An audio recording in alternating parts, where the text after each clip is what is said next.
tata client sibo tata nkukufene fene kale baba ali atya nyina fene mulungi wano wanaze basinga yes soko mpeko ndo zako tulabe ndeni kale tata nyina wana mata nyina omwengevu nyina no soko mpeko mwenge kale tata bako mwenge tata mujebale banange bigenda bitya mpola yesebo ne munomuwe nawe nkuwa tata nange mpaka namwe omuli nkwa koyo msonyi wangu wese kono mumperereze ono yawoma awoma yesebo bwetuli mpeko nkwa koyo tata ngono ngatagize bulungi pako msoko ndoze kumulala twabe kuloze kumulala ntageze bulungi wadeke kabadaka lu nyanti njala kulaba ali atya yesebo naye mukwano sigenda gwe kwongero no kakuwulirire kale ndete wameka sebo nyina wona ekiramba ndako ambule nonga musukali mungi oyo yawoma ali musukali wameka mukama wangu mpaka nyali musukali mpaka atali ni munya sukali yangu yabami njala genda njala kwa atali musukali tata ngagwe nkuwa gwe nesiga ekati oyo ndozo ulira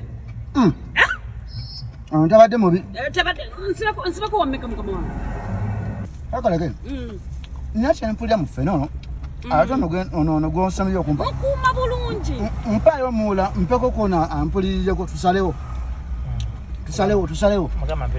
yangu bambi tuwe mula gumu laba yone bompe ebiri kubanza ogumu gwinza obutamala kuwulira sitegera bulungi kiyamba yangu watugenda kugulako otunda otya ntandikira ku 10 mukama wange ireto omula gwona apulirireko tulozeeko tutegeere bwe kiyimiridde leta mu enji ndaba kiwawa ate kidina gwe kiyamba nenda mumenye mwoyo sijja kukola kugira owai sabo fene Linda kosoko concentrating kunzi. Waliwo ge wasaso okumpa. Ya atasinze kaneke nenye mpulira ndabe kiri kirabo otya.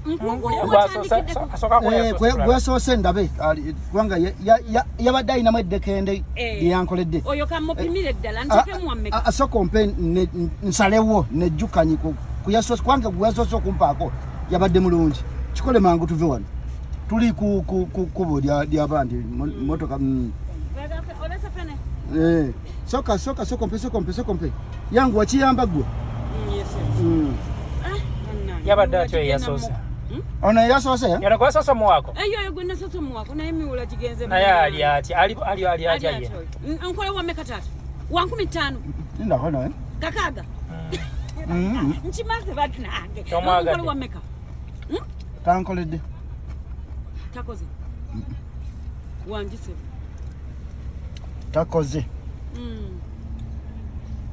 Ekizibu kyalina ali musukali ngezako kuyazzeko tulabe ndabe. Ngamba okupima kuyazzeko. Omusako ompe kuyazzeko ndabe oba oli awo naye sukali mungi.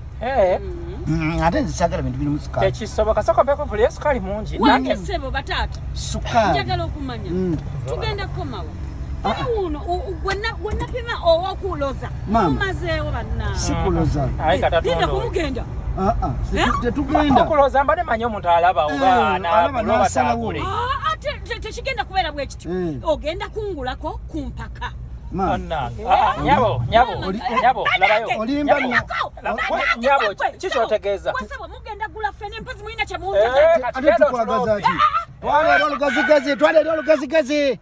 Tambula Property Services Limited enansana no nakulala asmulde nyumba endala. Yes, eriruda wakiso chikokiro. Yino erimu ebisenge bisatu. Ediro ne dining, ekiyungu, toilets zizo ziri mu mpitirifu. Wow, yango jegulire ku milioni 10.35 zokka. Chapa mu ngalo, duka misinde, duka bunamiro, ojetwalire.